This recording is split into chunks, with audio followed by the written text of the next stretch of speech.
everyone, this week's experiment is synthesis of banana oil. Okay, so our purpose is to prepare the ester isopentyl acetate, that is the ester we find in banana oil, using Fischer esterification of acetic acid with isopentyl alcohol. And we're going to analyze our product through GC and IR spectroscopy. So again, your learning objectives: prepare ester via acid catalyzed reaction of carboxylic acid and alcohol under reflux, and then after the reaction is done, we're going to remove the impurities from the product by washing with water and saturated sodium bicarbonate. And then we're going to dry the liquid product over magnesium sulfate and remove the drying agent and analyze the product using GC and IR spectroscopy. Those are going to be your learning objectives. So you can read the background and the discussion and get some information about what are esters. So basically, you guys know ester has this functional group where you have a carbonyl group and an oxygen, and then you have two alkyl groups on either side. Okay, ethyl acetate is one of the common solvents that we use in organic chemistry very often, and most of the time these esters have fruity or floral odors. Okay, and also they are used in flavorings or in fragrances. For example, so this ester here, ethyl butyrate, find in pineapple. The smell of the pineapple, when you eat, when you cut the pineapple, you can smell, right, a fragrance or the odor of the pineapple. So that is ethyl butyrate, which is an ester. And then the strawberry is this molecule, benzyl acetate. Okay, so one way that we can synthesize ester, we call it as a Fischer esterification. So in the Fischer esterification, we use carboxylic acid, we use an alcohol, and then you heat it up under acid catalyst to give us the ester and water. So what's going to happen? Basically, OH group of the acid and hydrogen of the alcohol will be removed, and the carbonyl of the carboxylic acid and oxygen of the alcohol combine to give us the ester functional group. Okay, so you guys can also read this discussion.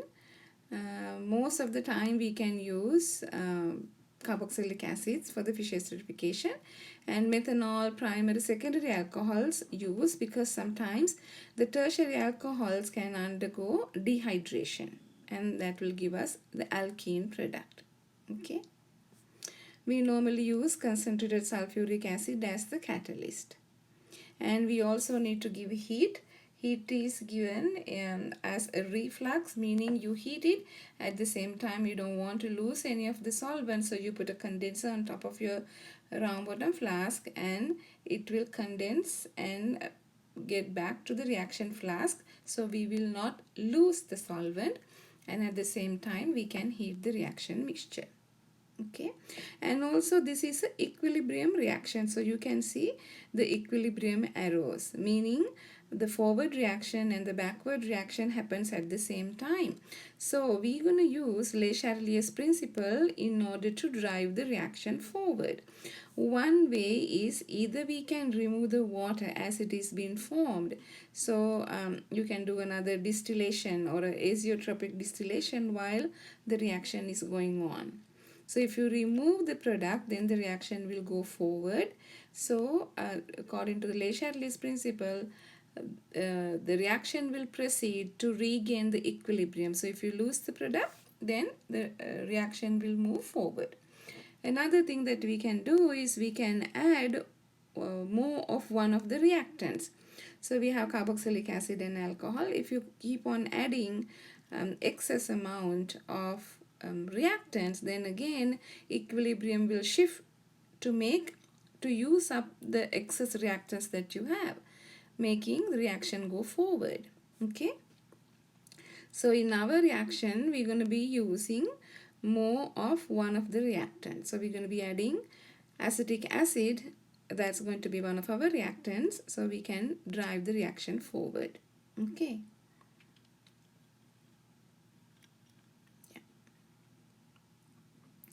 Yes, so in this experiment, we're going to prepare isopentyl acetate. Isopropyl acetate, in other word, we can also call it as isoamyl acetate. Okay, and how do you get that? By heating glacial acetic acid with isopentyl alcohol. So this is acetic acid and this is isopentyl alcohol. So if you look up this isopentyl alcohol, there are 5 carbons, 1, 2, 3, 4, 5. And this is the iso group. So it has an iso group with 5 carbons, so it's isopentyl alcohol.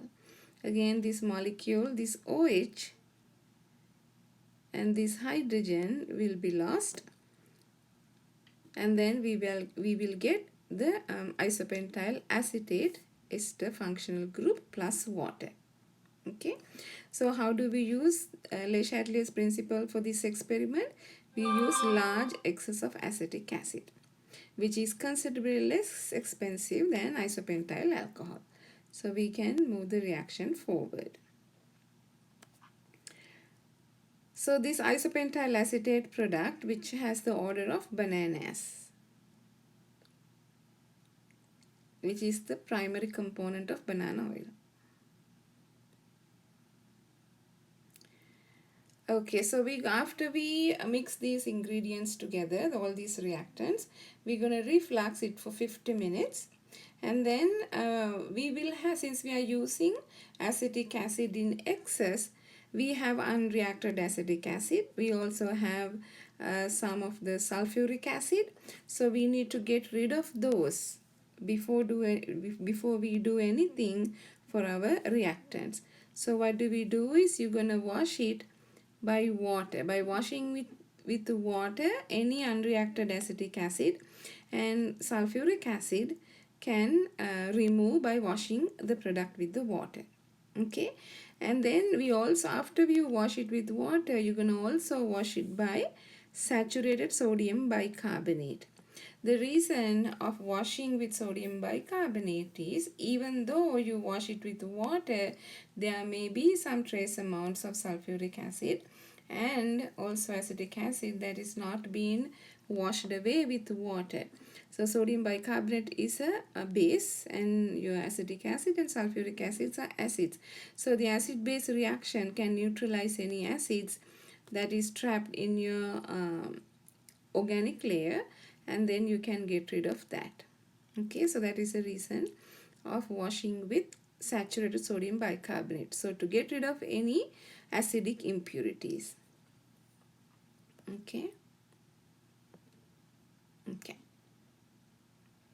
And so the isopentyl alcohol and isopentyl acetate, they have different boiling points. Isopentyl acetate and isopentyl alcohol have different boiling points. Sometimes if there is enough time in the lab, we can use a distillation to purify the ester product. But we're not going to go to do a second distillation. We just assume that all the isopentyl alcohol that is not reacted will be removed through the washings. Okay, and we can once we do the GC analysis and also the IR, we can find out whether there is any unreacted isopentyl alcohol still in the product or not. Okay, so your product will be analyzed during the second week via GC, which will tell you how much unreacted isopentyl alcohol is present, and IR spectroscopy. And these 2 types of spectroscopy data will be available with your virtual lab. Okay, and then you will see, I don't think there is any isopentyl alcohol left, and same thing with the IR spectrum. So you guys have done GC before. So the gas chromatography is that when you inject a sample to the GC machine, it will separate. If you have more than one component, they will be separated by the boiling points and their molar masses. The higher boiling point molecule will take some longer time to elute from the column. So basically the way we do a GC is, first you run some GC samples with isopentyl alcohol and isopentyl acetate separately, and then we find out where their retention time is going to be, and then you perform your reaction, your experiment, and then you do a GC analysis. You again inject a sample to the GC and find out what are the possible peaks that you have in your spectrum, and then you identify the peaks based on their retention time. Okay, so when you see the same retention time as an isopentyl alcohol, then you know there are some impurities of isopentyl alcohol still in your GC spectrum. And if you do not see that peak, meaning everything is been gone, everything's been reacted, and you will only see one peak, which is isopentyl acetate. And similarly, we can do a IR analysis, and IR is easy to see in this particular experiment because we are using isopentyl alcohol. Remember, we have seen around 3300 wave number. If you have alcohol, you will see a broad peak. So if there is still isopentyl alcohol present in your product, you will see a broad peak around 3300. But if you don't have a peak around 3300 for your product, which is your isopentyl acetate, which does not have an alcohol, meaning you have created the product that you want, and also there are no unreacted alcohol in your reaction mixture or the final product. Okay. So you are given here the molar masses and density, solubility, boiling points of the reactants that we are using. So our reactants are acetic acid and isopentyl alcohol. We use acetic acid in excess. So your isopentyl alcohol is the one that is going to be the limiting reactant. Okay. So based on that many number of moles of isopentyl alcohol, you have to find out the number of moles of your product isopentyl acetate when you are calculating your theoretical yield. And also given the boiling points, isopentyl acetate 142, isopentyl alcohol 130. So how do we perform the experiment? You have to watch the virtual video. You're going to be measuring 150 millimoles of isopentyl alcohol. So that is the amount that is going to be the limiting reactant. Remember, acetic acid we use in excess. So since we are using 150 millimoles of isopentyl alcohol, your product number of millimoles also going to be 150 millimoles. And then you can convert this into moles. That would be 0.150. And then you have to convert this to grams using the molar mass of isopentyl alcohol, isopentyl acetate to find out the theoretical yield. Okay, so you put that into a 100 milliliter round bottom flask, and then you add about 17 milliliters of glacial acetic acid into this one and 1 milliliter of sulfuric acid. And you're also going to be adding a little bit of boiling chips. That will give you even temperature inside the boiling flask, and if there is any pressure builds up inside the flask, that will all help to smooth out the reaction mixture. Okay, and then you put a condenser on top of that and then put the water in and water out tubes, and then you can start performing your experiment. Okay, and you will see how it is to be set up and also how the experiment is being done in your virtual lab. So make sure to watch that video. After the reaction is over, after you heat it at least for 50 minutes, reflux, you're going to let it cool, and then you're going to transfer your reaction mixture into a separatory funnel, leaving the boiling chips outside. And then you're going to wash the mixture with 50 milliliters of deionized water. And then you're going to drain the aqueous layer and leave the organic layer in the separatory funnel. So if you look at the densities of water, water density is, what's the density of the water? 0.9. Isopentyl acetate 0.876. So the water will be at the bottom layer. Okay, so your organic layer will be on top of water. So the water layer is going to be the bottom layer. So you're going to leave it out. You're going to drain it out. And then you add 15 milliliters of saturated sodium bicarbonate. And you gently shake it, venting any gas builds up inside, because sodium bicarbonate with acid can generate carbon dioxide. So you want to make sure that you vent it while you are gently shaking the separatory funnel. So again, watch the video how it is being done. And you're going to be washing it 2 times with sodium bicarbonate. And then you're going to drain the sodium bicarbonate layers out. And since we add some water, so we want to make sure our organic layer is dry, meaning it doesn't have any water. So to dry the organic layer, what we do is you're going to add sodium sulfate or magnesium sulfate as the drying agent. Okay. And then you're going to do a gravity filtration to remove the drying agent. And then you're going to transfer the liquid into a pre-weighed container. And in the second week, we can do the GC&IR. And GC&IR spectrums also in your virtual lab video. So you can watch those data as well.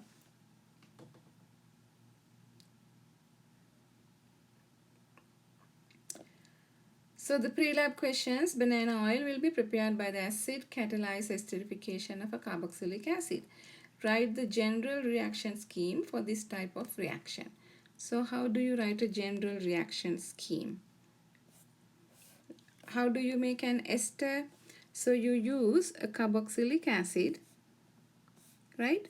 Carboxylic acid you can represent RCOOH. And with what? With an alcohol, right? With an alcohol, HO R prime to represent, that's a different alkyl group. And this is being done in the presence of an acid catalyst. And you also add heat.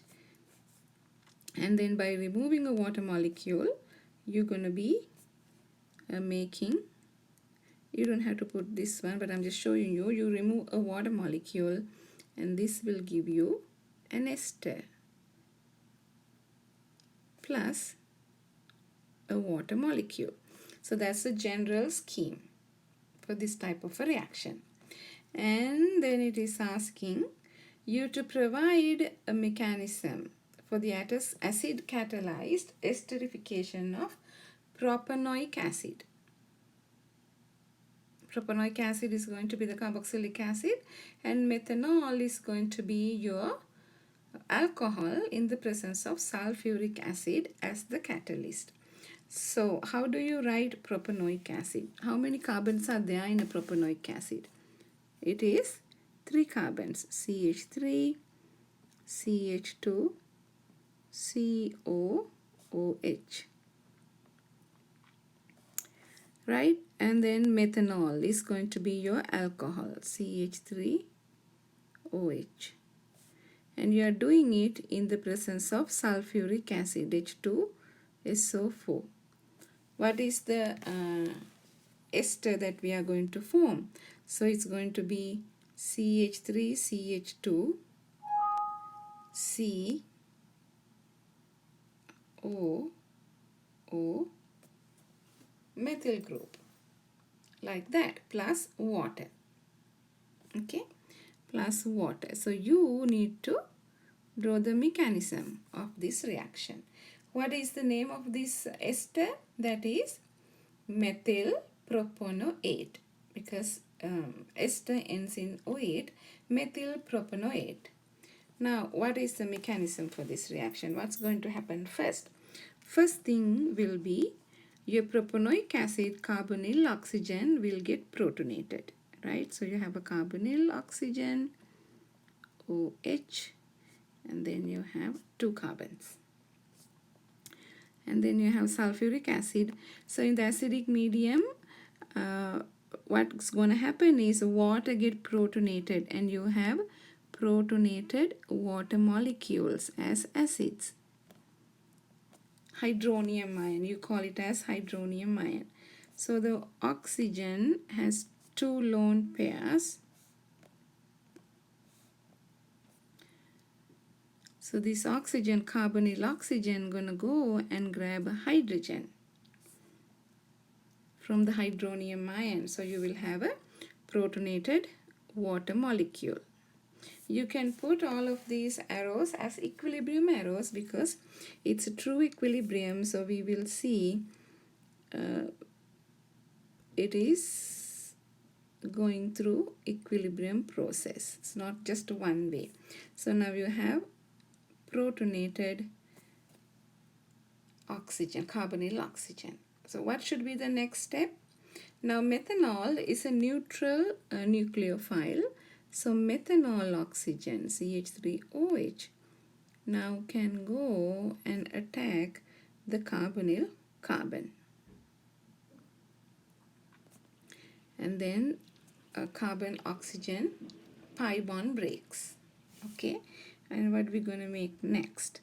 So this will give us this product OH,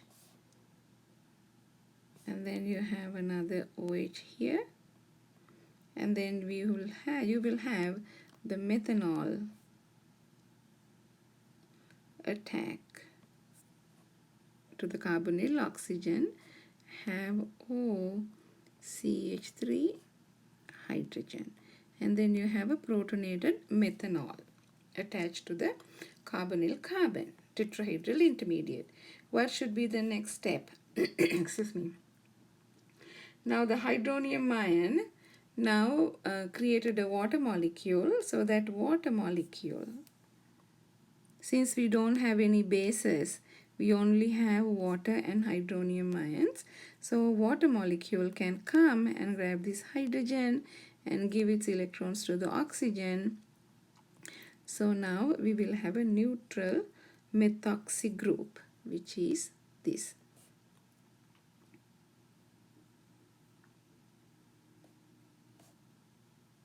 Okay.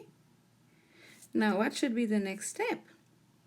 So the next step is basically, now we have 3 oxygens, 2 OH groups and 1 OCH3. All of these 3 oxygens are equally capable of protonating.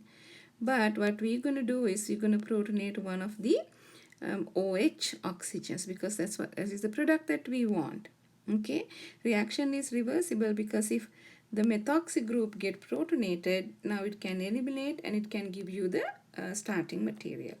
What we want to do is we want to eliminate a water molecule. So we're going to protonate one of the OHs. So I'm just go ahead and draw a hydronium ion.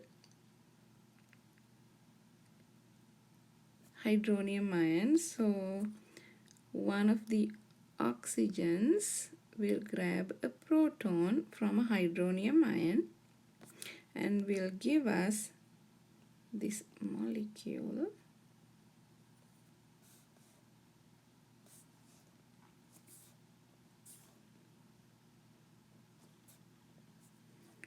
We have this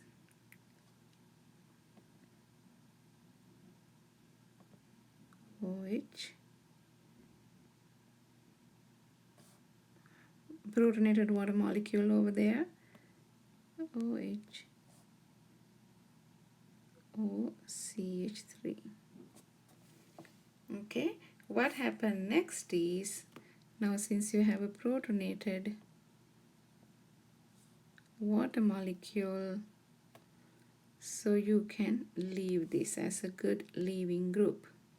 So then you will have that water molecule will be lost, and then you have this carbonyl oxygen and OCH3 like that, and another water molecule comes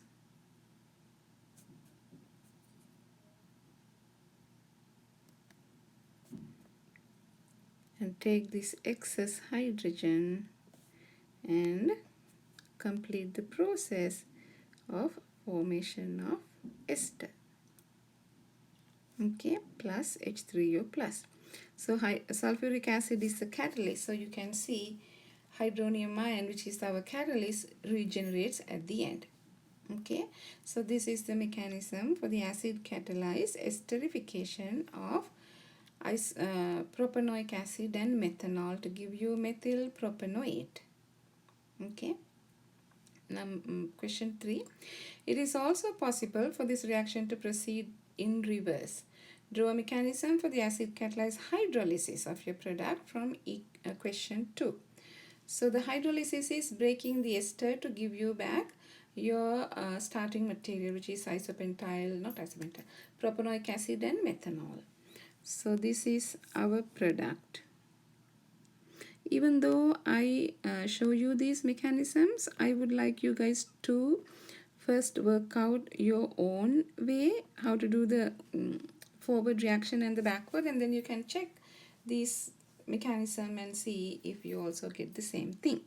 Okay, so the first thing is, again, now we are going to do the reverse, which is the hydrolysis. Again, we are in the presence of the acidic medium. What's going to happen is, now in the acidic medium, carbonyl oxygen will gonna get protonated from a protonated water molecule, meaning a hydronium ion. So then you will have this product, OCH3 plus water molecule. Then what's going to happen next is you have lone pairs. So this is going to form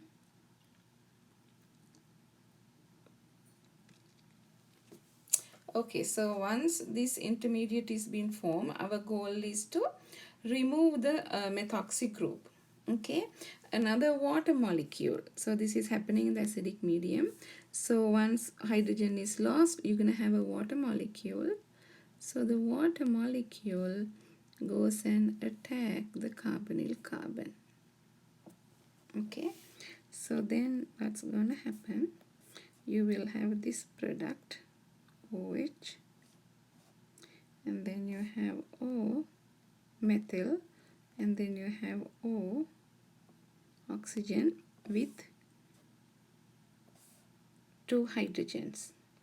Okay, so then what's going to happen? So this hydrogen, excess hydrogen, will be lost by a water molecule in the medium, and then you will have this intermediate, OH, O, M, E, OH. Now we are doing the hydrolysis of the ester, so we want to remove the methoxy group. So again, at this time, any of these oxygens can get protonated, but we're going to make the protonation happen at the methoxy group because we want to remove that methoxy group. Okay, so this has lone pairs. So this is going to go and grab a hydrogen. So this will give you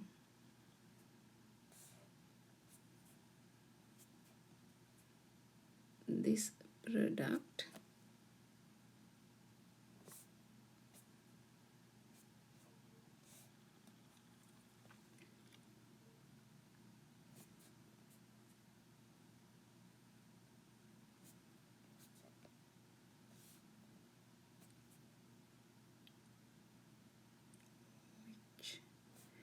You have OH here, O methyl, and this will be protonated. Now you have a methanol, protonated methanol, and it is a good molecule to leave as a neutral molecule. So what happened next is, so one of these oxygens going to form a double bond, a pi bond, and leave this methanol group. So what you're going to get now is protonated carbonyl group protonated with oxygen, and then OH plus CH3OH, methanol. Okay, we're almost done. And then the last step is a water molecule come and remove this hydrogen.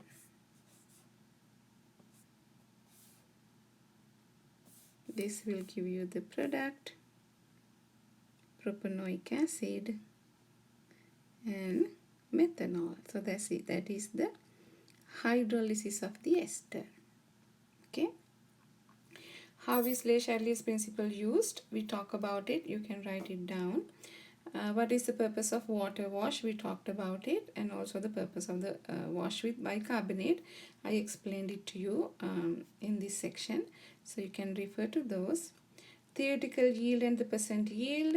You know how to find out the theoretical yield, 150 millimoles of the product, and then you can convert it to mass using the molar mass of isopentyl alcohol, and then actual yield you can find from the virtual lab, and then you can calculate the percent yield. Would it have been possible to conduct a base catalyzed esterification? Base catalyzed esterification. Let's see, you have a carboxylic acid, and then you are going to react this, let's say, with an alcohol, methanol, and you are going to do it in the presence of a base. So this is a base. What is going to happen when you have a base? So carboxylic acids are acids and you have a base. So what is going to happen is the base will go and react immediately with the acidic hydrogen of the carboxylic acid, and that will give you a carboxylate anion. Okay, and what we want to do is methanol act as a nucleophile and then do the attack on the carbonyl carbon. But we learned in the lecture also, carboxylate anion do not react with nucleophiles. So this nucleophile cannot attack on this because this is already a nucleophile. Okay, so this is not going to happen. So a base is not be able to catalyze esterification reaction, and we will not be able to perform ester in the presence of a base catalyzed reaction, in the presence of a base. Okay, because there is acid base reaction take place, so the carboxylate anion will not react with a nucleophile. Okay, all right, then I think that's about it. So now you guys can do your pre-lab and post-lab reactions and also the whole lab report. Okay, then bye-bye.